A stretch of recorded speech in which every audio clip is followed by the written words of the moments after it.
आज आपण जर बघितलं तर इंग्रजी कॅलेंडरनुसार हे वर्ष आज संपत आहे. आपला जो दैनंदिन कारभार आहे हा संपूर्ण जगाच्या दृष्टिकोनातनं हा इंग्रजी कॅलेंडरनुसार चालतो आणि त्यानुसार आजचं हे वर्ष हे संपतं आणि उद्या 2025 हे इंग्रजी कॅलेंडरनुसार चालू होतं. मुळातच आपण गुढीपाडव्याला हे आपले धार्मिक हिंदू सणाचं नवीन वर्ष चालू होत असतं. त्याचा उत्सव आपण अतिशय जोरात आणि जोमाने आपण करत असतो. परंतु इंग्रजी वर्ष संपत असताना या ठिकाणी तो उत्सव साजरा करण्याची प्रथा आणि परंपरा आहे. आपण सगळ्या संस्कृती ज्या चांगल्या आहेत ज्याच्यातलं चांगलं आहे ते जगातलं स्वीकारण्याची ही भारतीय लोकांची ही सवय आणि ती सवय ही स्तुत्य आहे. परंतु हे चांगलं स्वीकारत असताना ज्या वाईट गोष्टी आहेत त्या स्वीकारल्या नाही पाहिजे, त्याचा विरोध केला पाहिजे.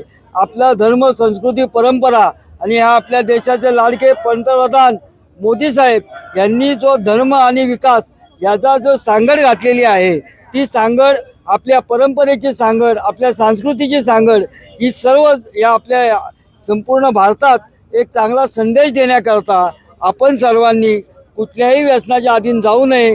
तरुण पिढीने याच्यातून आपल्या धर्म, संस्कृती, परंपरा, विकास ह्याच्याच मागं लागावं ह्या हेतूने आज कसबा मतदारसंघाच्या वतीने आणि ह्या कसब्यातच का तर या कसब्यानी संपूर्ण देशाला वेगळ्या वेगळ्या पद्धतीचं नेतृत्व दिलं, दिशा दिली.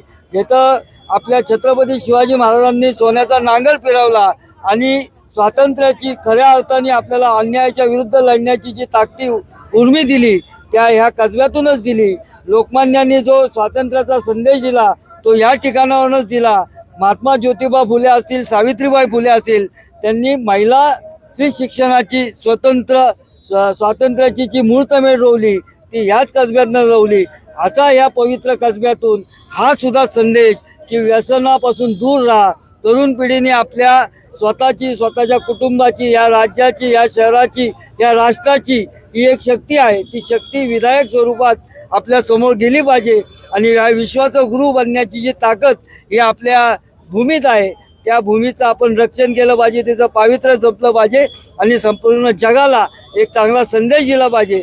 या अनुषंगाने हा छोटासा उपक्रम कसबा मतदारसंघामध्ये आपण केला आणि ह्या माध्यमातून आपल्या सर्वांच्या मते मी आपल्या सगळ्या तरुण माझ्या बांधवांना, भगिनींना विनंती करेल, आपण जगातील सगळं चांगलं नक्की उचलावं परंतु जगातील जे वाईट आहे ते परावृत्त व्हावं आणि आपल्यातलं चांगलं सुद्धा जगात पसरावं हा याच्या माध्यमातून देण्याचा संदेश आहे. आमदार साहेब, कोंढव्यामध्ये एका पबमध्ये सारखी जे वस्तू आहेत ते देण्यात आलेले आहेत. तर तरुणांमध्ये अशा प्रकारे जे वाटप सुरू आहे त्या संदर्भात काय सांगा? नाही, अशा गोष्टींना विरोध करण्याकरताच आता कायदा सुव्यवस्था या सगळ्या पद्धतीने आपण त्याचा पाठपुरावा करतच आहोत. परंतु हा जो कार्यक्रम आपण भारतीय जनता पार्टीच्या माध्यमातून घेतलेला आहे तो हाच संदेश तरुणांना देण्याकरता आहे की आपण याच्यातून जे चांगलं आहे समाजात काही आलं असेल, काही चुकीच्या प्रवृत्ती आल्या असतील तर चांगलं काय वाईट याची आपण स्वतःच निवड करावी आणि चांगल्याच्या मागं जावं हा संदेश देण्याकरता भारतीय जनता पार्टी कसबा मतदारसंघाने हा कार्यक्रमाचं आयोजन केलं. नवीन वर्षाचा हेमंत रासने यांचा संकल्प काय असतो? नवीन वर्षाचा संकल्प कसबा स्वच्छ, सुंदर, संपूर्ण विकसित कसबा करणं हे नवीन वर्षाचा संकल्प आहे. धन्यवाद.